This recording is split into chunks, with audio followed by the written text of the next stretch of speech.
আমি বললাম যে দেখেন আমি যে সংস্কারটা চাই এটা আমি আপনাকে বলি, এটা বিএনপিও মানবে, কিন্তু এটা বিএনপিকে বলা হচ্ছে না এইভাবে।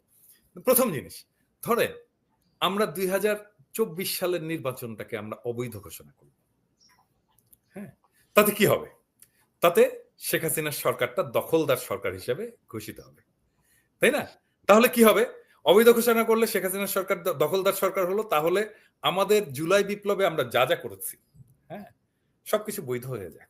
এবং আমরা একটা দখলদার বাহিনীর সাথে ফাইট করেছি, তাহলে কি আওয়ামী লীগ বলেন, এই বলেন, কথা কামাল বলেন, ওটা সেটা, এই যে বিএনপির ফজলুর রহমান ইত্যাদি ইত্যাদি, যারা তারা যেটা বলতেছে যে পুলিশ হত্যা অমুক তমুক নবনীতা বলতেছে না, সবকিছু থেকে আমরা ইমিউন হয়ে যাই।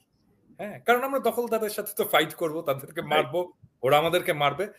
তাহলে শেখ হাসিনার সরকার একটা দখলদার সরকার এবং শেখ হাসিনার বাহিনী একটা দখলদার বাহিনী হিসেবে আমরা স্ট্যাবলিশ করে ফেলতে পারি।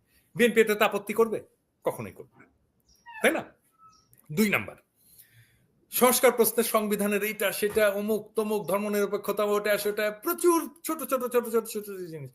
আমি বলছি যে আমি জিয়াউর রহমানের সংবিধান চাই। জিয়াউর রহমান যেটা ক্ষমতায় এসে এনাক্ট করছিলেন, আমি ওই সংবিধান চাই। মানে দেখেন, এটাতে আমার আমার আমার চাওয়াটাও হয়ে যায়, কারণ আমি তো প্রেসিডেন্সিয়াল সিস্টেমের পক্ষের লোক। হ্যাঁ, সো আমি যদি প্রেসিডেন্সিয়াল সিস্টেমটাকে এনাক্ট করতে চাই, আবার ফিরে আনতে চাই, তাহলে জিয়াউর রহমানের সংবিধানটাই ফ্যান্টাস্টিক। ওইখানে আছে, জিয়াউর রহমান নিজেও প্রেসিডেন্ট ছিলেন।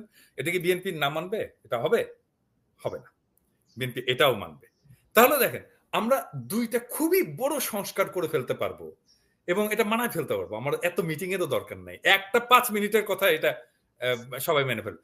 এইরকম আমরা যদি, আমি তো 2টা বললাম, আমরা যদি চিন্তা করে আরো 2টা বের করি এরকম এবং প্রেজেন্ট করতে পারি প্রেজেন্টেবল ওয়েতে, তাহলে দেখবেন আমাদের সংস্কার নিয়ে এত মূলামূলি আর থাকবে না। এটা সিম্পল হয়ে যাবে, অনেক দাদা সিম্পল। দাদা ধরেন আপনি যেগুলো বলছেন এগুলো ধরেন কি বলবো, এটা ধরেন একটা একটা দীর্ঘমেয়াদী একটা প্রক্রিয়া বা একটা ঐক্যমত্য বা এরকম একটা বিষয় এবং খুবই গুরুত্ব